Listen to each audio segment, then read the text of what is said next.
Hey everyone, we're back today, and today we're going to be talking about how the Illuvium survival mode is going to help you make money when you're playing the game, and how it might work with scholarships as well, that you can pay people to play for you, and in what way that might benefit you. Hey, I'm Scoriox, welcome back. This is where I do the maths and you do the degen to get that sweet Lambo. Please leave a comment down below on which Lambo you want. And as we all know, I am not a financial advisor. This is not financial advice. And please always do your own research. Let's jump into it.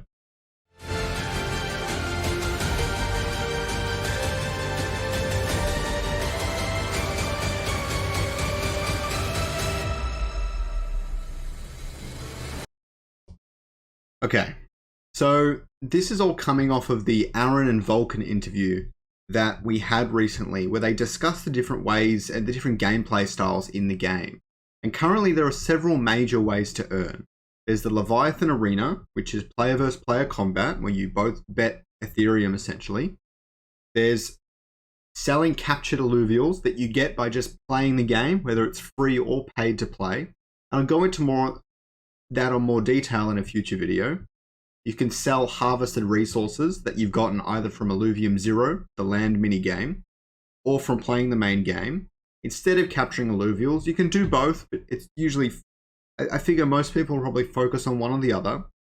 There's the land revenue aspect of it, which I just covered. And there's this last one, which is actually going to be the same game mode that's going to be in the private beta. And that is called survival mode. And that's what I'm going to be focusing on in this video.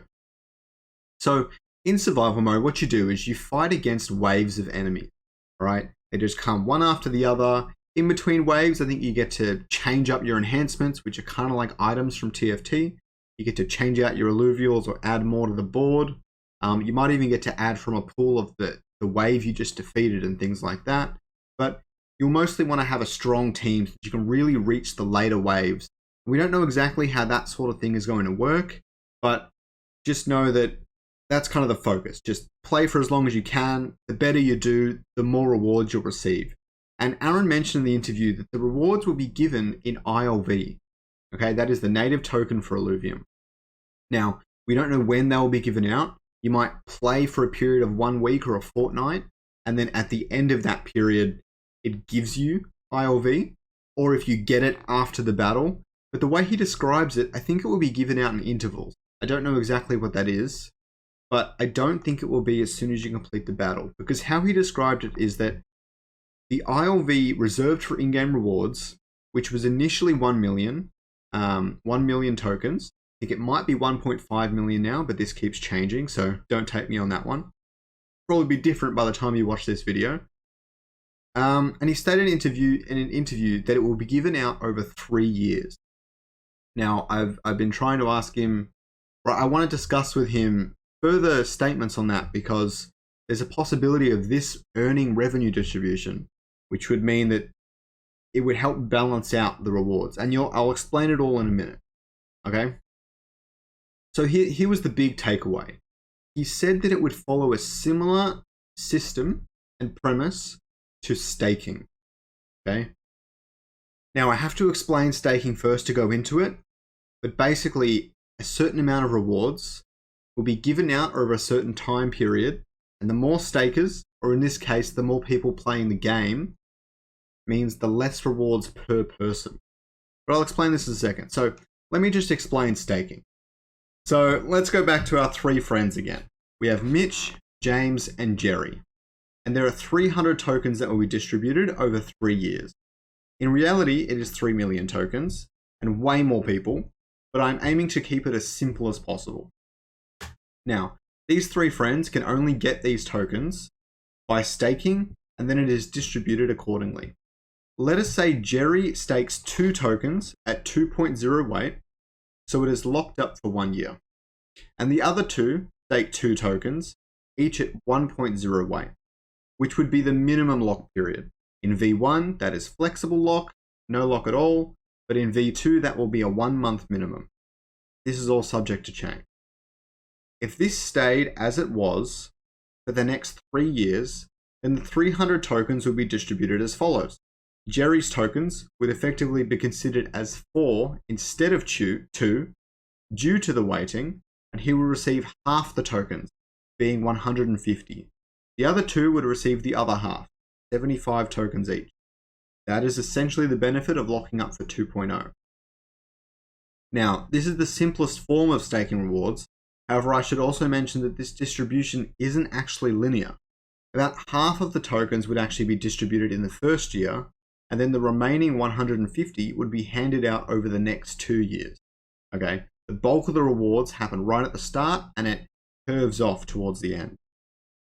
Now, how does the in-game yield farming differ? So staking is essentially capital based. The more money you have, the more rewards you get. Very simple, okay? In-game rewards are almost purely time-based. Reward distribution is based on the time and skill of the player. And the biggest factor overall is the number of players, okay? The less players playing, same as the less stakers staking for the other system, means the more ILV rewards each player will receive, okay? Now, I know this is a bit complex, but please bear with me. I'm going to try and explain it the best I can. So, okay. Let's do one final analogy. For simplicity, we're only going to do this with 2 brothers. One is Jason, and the other is Ryan. I have no idea how exactly this is going to work, but in this example, I'm going to use a point system to help score the outcomes and distribute the ILV accordingly. I don't know if they'll use a point system in the final game or in the final survival mode, but this is how I think this is going to be very relevant in the future. Now, let us say the waves sent to a player are infinite, but each wave has the exact same time frame. Let's say every single time someone does a wave, it takes them 5 minutes. However, for each consecutive wave you complete for your given match, let's say, the points double. Now, this is an unrealistic representation of how waves will affect revenue in terms of them doubling, but accurate in terms of showing how the rewards can change based on performance, which is definitely going to be an important factor here, but it's going to be a bit less harsh, I think. I think time's going to play a slightly higher role here. That means that if you got to wave 6, it would have taken you half an hour, 5 minutes per wave, and you would receive 32 points. Whereas if you reach the end of wave 2 3 times, it would have still taken you half an hour, but you only received 6 points, thus incentivizing more skilled players that have stronger teams. This would also deter botting in the system, because bots would really only be used to do the first single wave. So to deter that, you'd want a system where getting to a higher wave rewards more greatly. Now, the in-game rewards are slated to be distributed across 3 years minimum. But for this example, let's say that 300 tokens are distributed across 6 days. Now, Jason is extremely time poor since he loves to spend any free time making awesome YouTube videos. The link to his channel, I think, is in the description. And Ryan, on the other hand, studies full-time and has plenty of gaming time on the holidays. Now, let us break this entire experiment into 2 halves.